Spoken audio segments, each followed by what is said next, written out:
Hey guys, what's going on? Welcome to another amazing episode of the No Name Podcast, the number one podcast going out across the airwaves where we bring you stories of black excellence and righteous ratchetry from across the black diaspora. I am Mr. Bizu, and today is a better day for me. I'm not gonna lie to you guys. It took me a couple of tries to get this show out, man, because with everything that's been going on, it was weighing on me. It was weighing on me for a minute, but thanks to some good people, I was able to get through it. But before we get into all that, let's take care of some housekeeping. First up, you can follow us on Twitter, Instagram, and Wechat under the handle bizunsasha, BIZUNSASHA. And if you follow us on Wechat, you'll get access to us. You'll be able to talk to us directly, and you'll get access to the NNP updates group. Just let us know if you want to be a part of that, and we'll add you. And you'll get access to shows before they're publicly debuted. And you'll also be able to talk to other listeners of the show. And they definitely have quite a lot to say. Also, be sure to follow us on Twitter. We're trying to build that platform up because we have some other stuff that we want to talk about that might not make it into the show, but you can find it on Twitter. So, and also we want to get those numbers up as well. So if you have access to Twitter, be sure to look for us and follow us. We would really appreciate that. All right. And, let's see, is there any more, do we have any more announcements or anything? Oh, and we didn't do the birthdays this week, but I just want to let you guys know, whoever had a birthday this week, happy birthday. Yeah. So, we'll do better next time. We'll do better next week. All right. Okay. So with all that being said, I guess there's no putting it off anymore. Yeah, man, I guess let's just get into it. The past couple of days have been pretty hard on the Black American community because we've had two instances of police brutality that have taken place within 24 hours that have captured the attention and the imagination of Black America as a whole. And those two instances are the murder of Philando Castile and Alton Sterling. Now, the videos of their murders were circulated earlier this week, and these were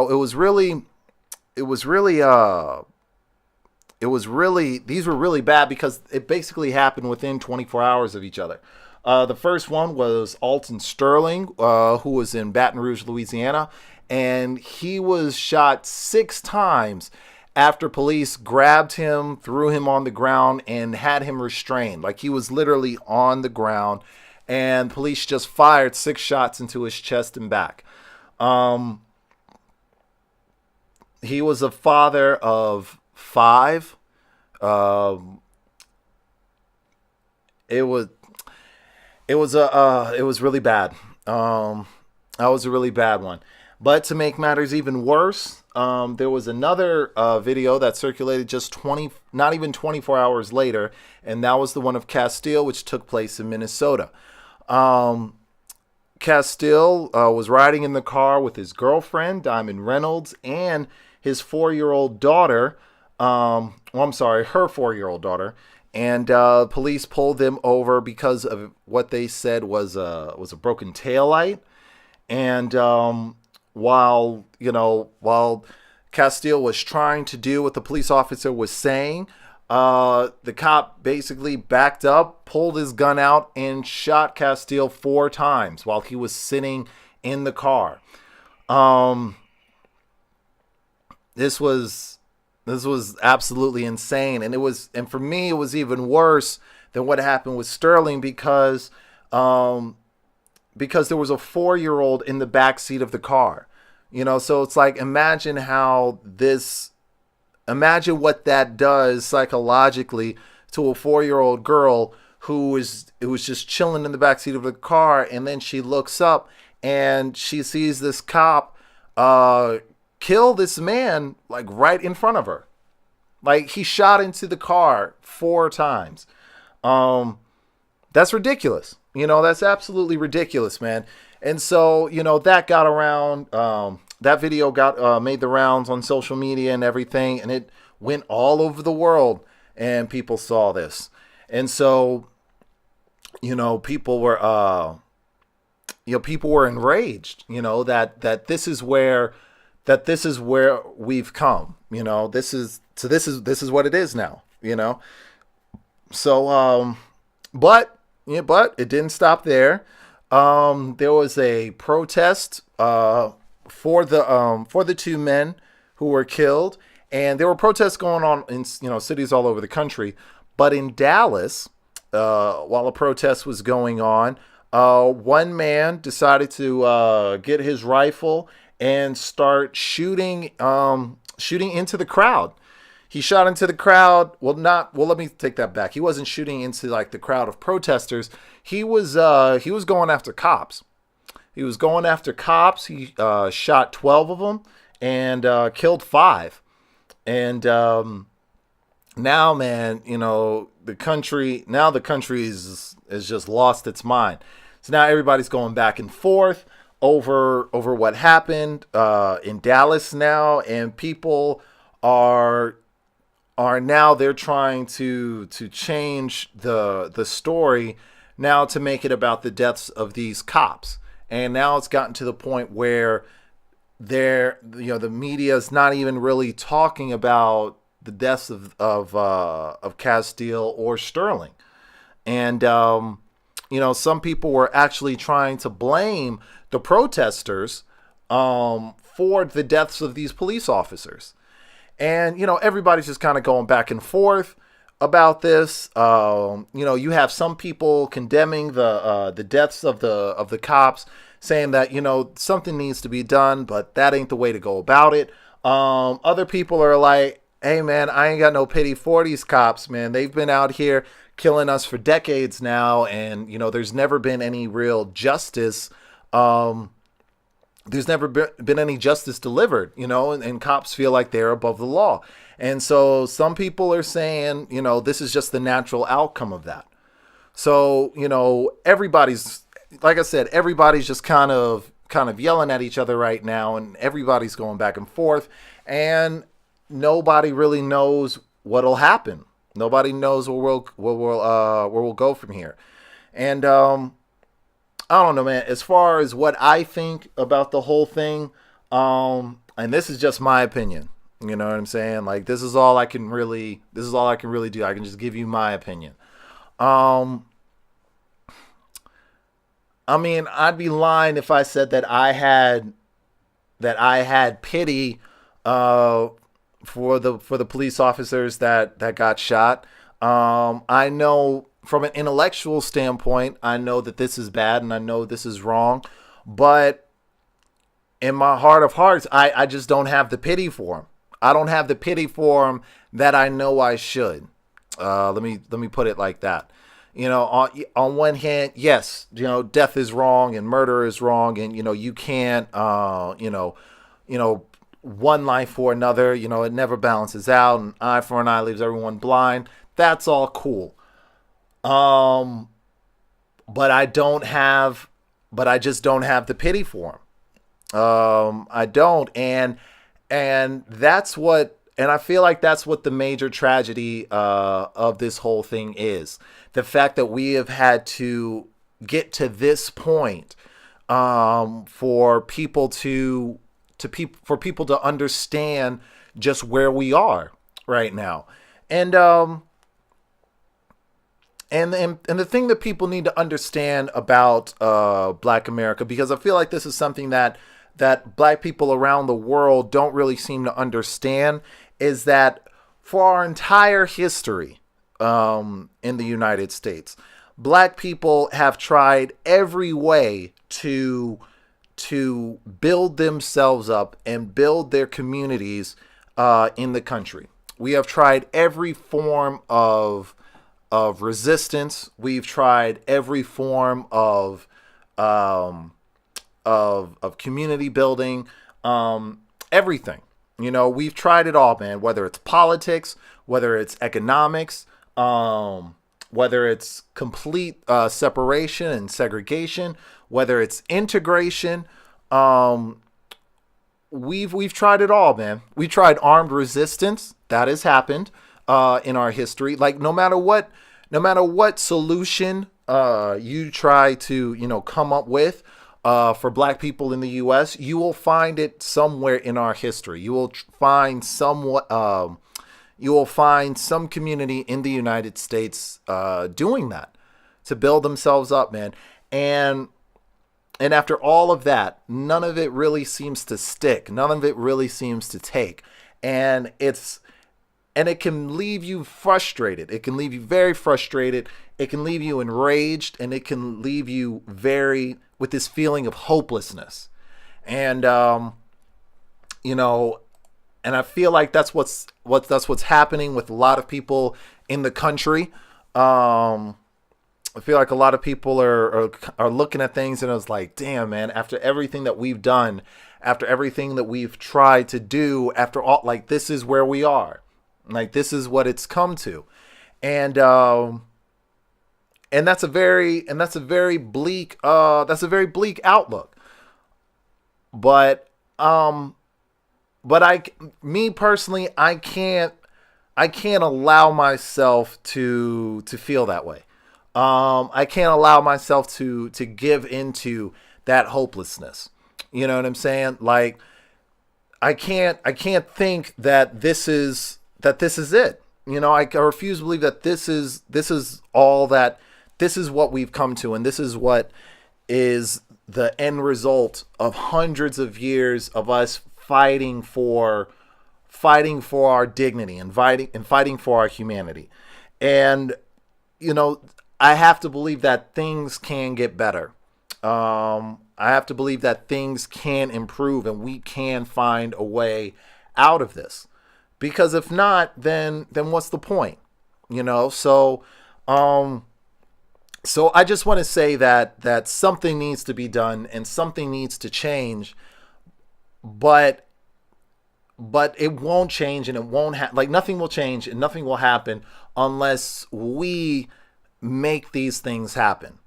And I want to say that we need to make things happen. I mean that we can't wait for somebody to decide that, okay, now Black people are getting organized. Or we can't wait for people to be like, okay, now it's time for us to all unify. We just need to start doing that.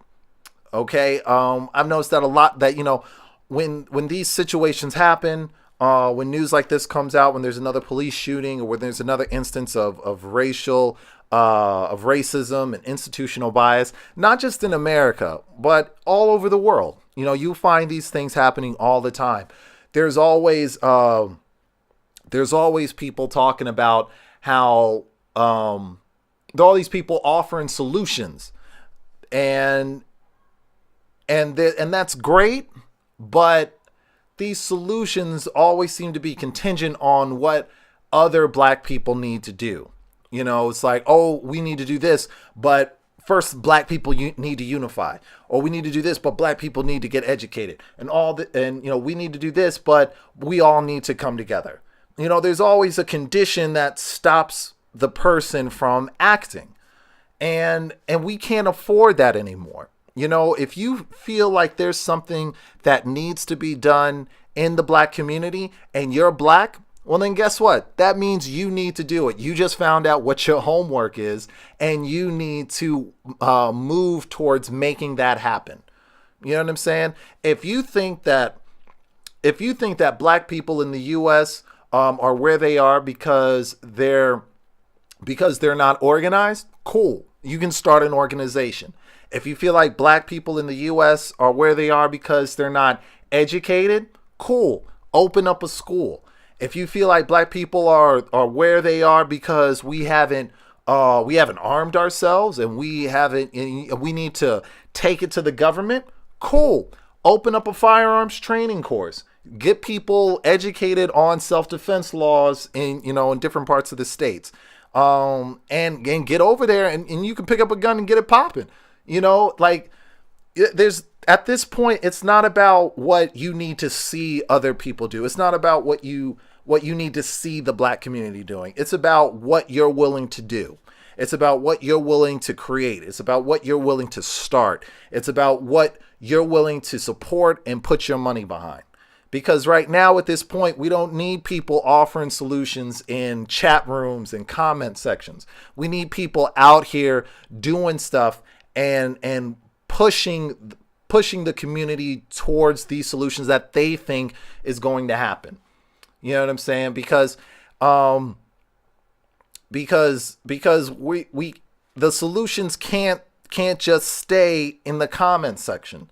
If that's how you really feel, then start moving towards those solutions. You know what I'm saying? Because it doesn't take much.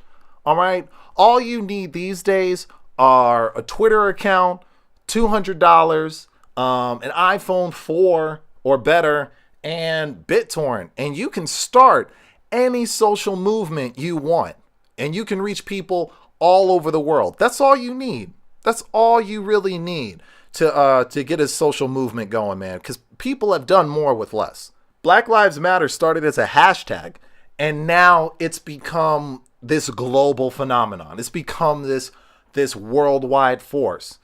You know what I'm saying? So if you feel like, something needs to happen, if you see holes in the black community, then move towards fixing them. Move towards filling those holes. Because that's the only way it's going to get done.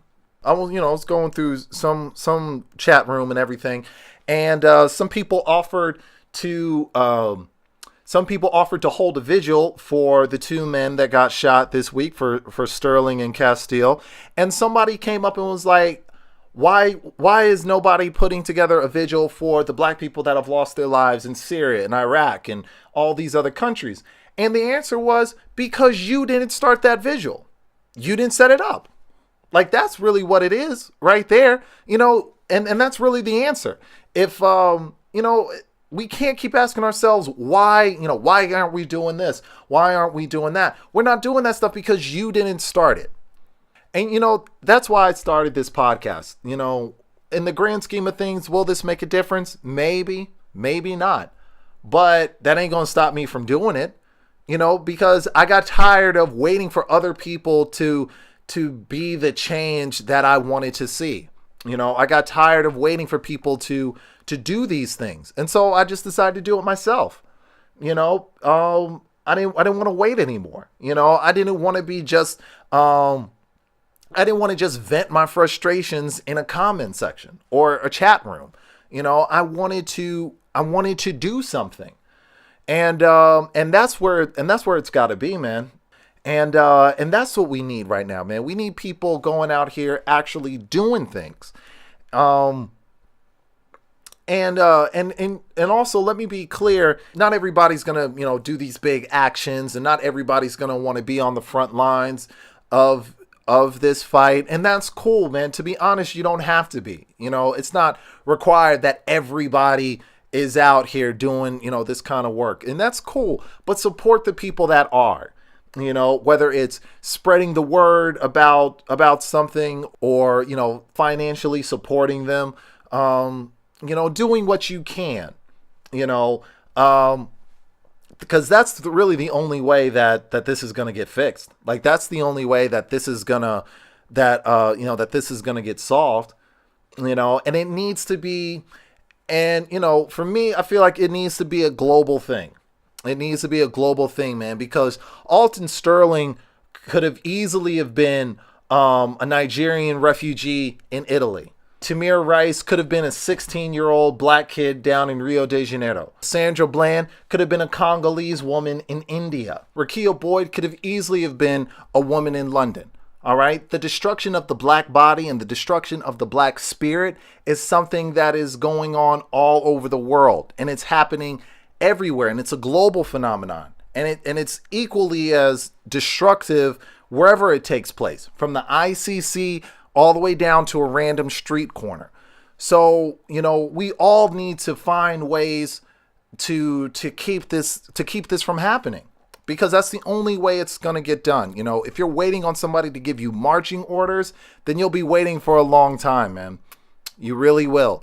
But if there's something you feel the black community in wherever, in any country that you're in, if whatever you think the black community needs to do and you're a black, you need to do it.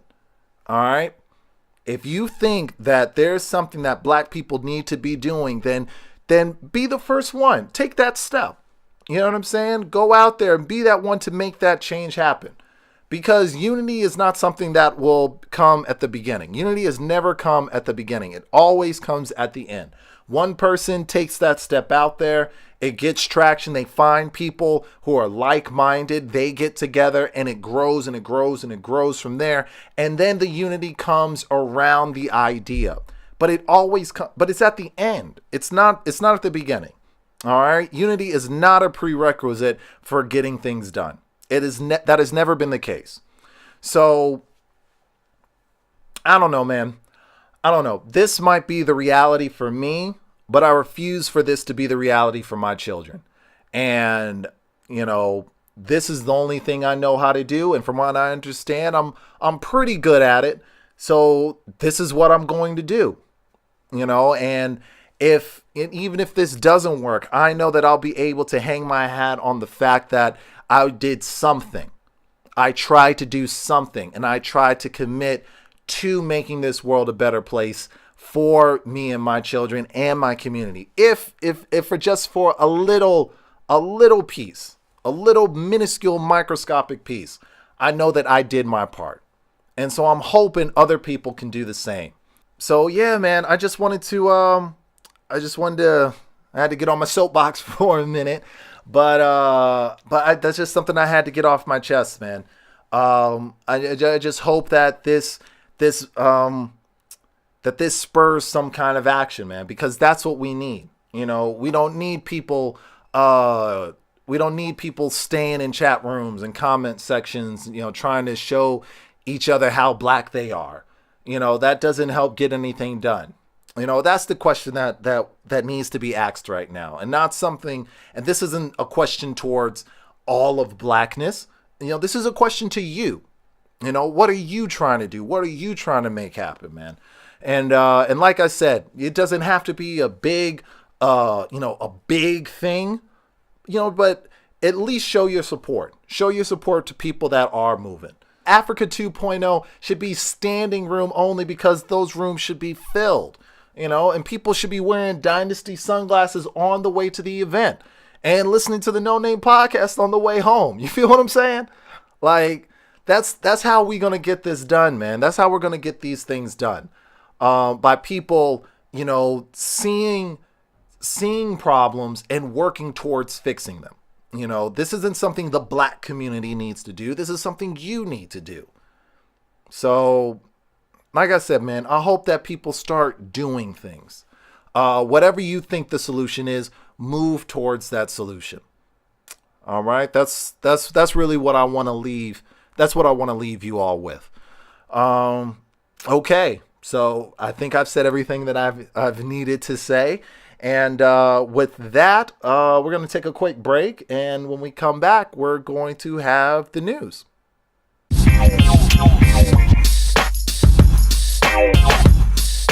You're listening to another episode of the No Name Podcast, or NNP.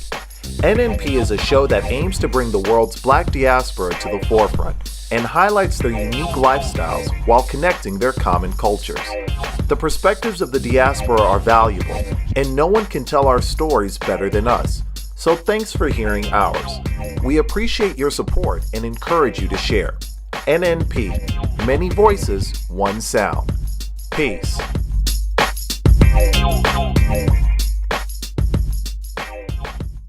All right, y'all, we are back. What's going on, everybody? And we got some just a few news articles that we're going to talk about today because with everything that's been going on, man, we need some good news. All right, some other things did happen, surprisingly enough, and let's get into it. All right, the first piece of good news is coming to us from theroot.com. And it talks about Issa Rae raising over $460,000 to send Alton Sterling's kids to college. Now, that's what I was talking about earlier about you getting up and doing something, things like that. Like we can't, It's not about just sitting here and telling other people what to do. It's about you getting up and making these changes happen yourself. Now, Ray put the call out on social media saying that, with everything that's been going on, we need to make sure that his kids are taken care of.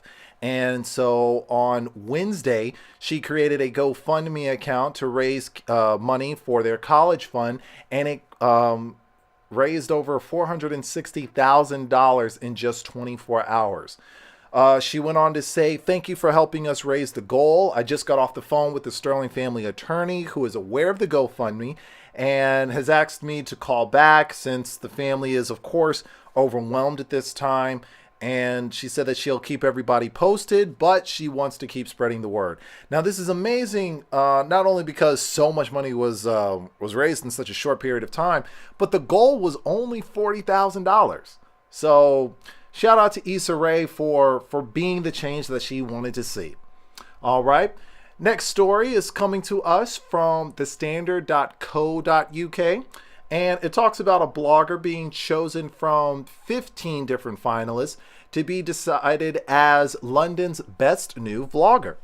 Now, the story goes on to say that Abigail, let me make sure because this is a very British name, Abigail Holsborough beat 1,000 other young people to be crowned this year's Vlogstar Challenge champion. Judges from Media Trust, the Jack Petchy Foundation, YouTube, and the Evening Standard voted Abigail's video blog the winner out of 15 finalists at an event held at BAFTA headquarters in Piccadilly last weekend. Now, Abigail never really made vlogs before entering the competition, and she decided that she wanted to start a vlog as a way to tackle depression. And she actually dropped out of university while she was making the vlog. Now, she said that winning was unexpected, but I really enjoyed the process of creating the vlog. She'll receive mentoring and channel development advice from experts at YouTube, and she'll be able to use YouTube Space London in order to shoot her vlogs. So shout out to Abigail and congratulations to her. All right, next story is coming to us from MadameNoir.com, and it talks about Chimamanda Adichie having a baby and not telling anybody about it.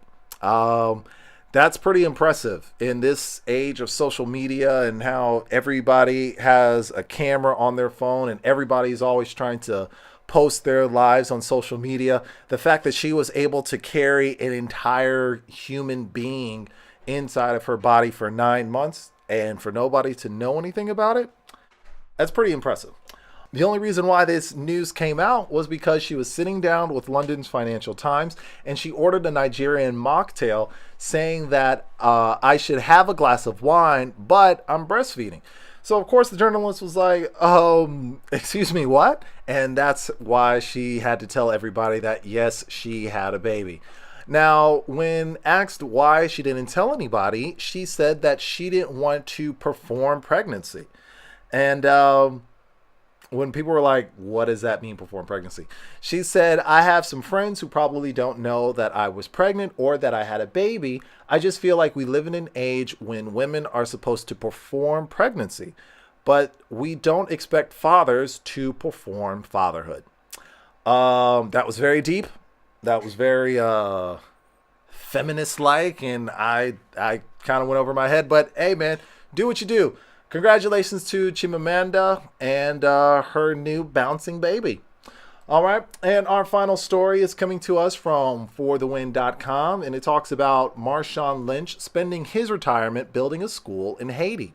Now, Marshawn Lynch has been giving back to the kids for quite a minute. You know, this is something that is nice to hear, but it definitely isn't surprising because he's been doing community outreach and, you know, activism and work in his own neighborhoods for a good minute.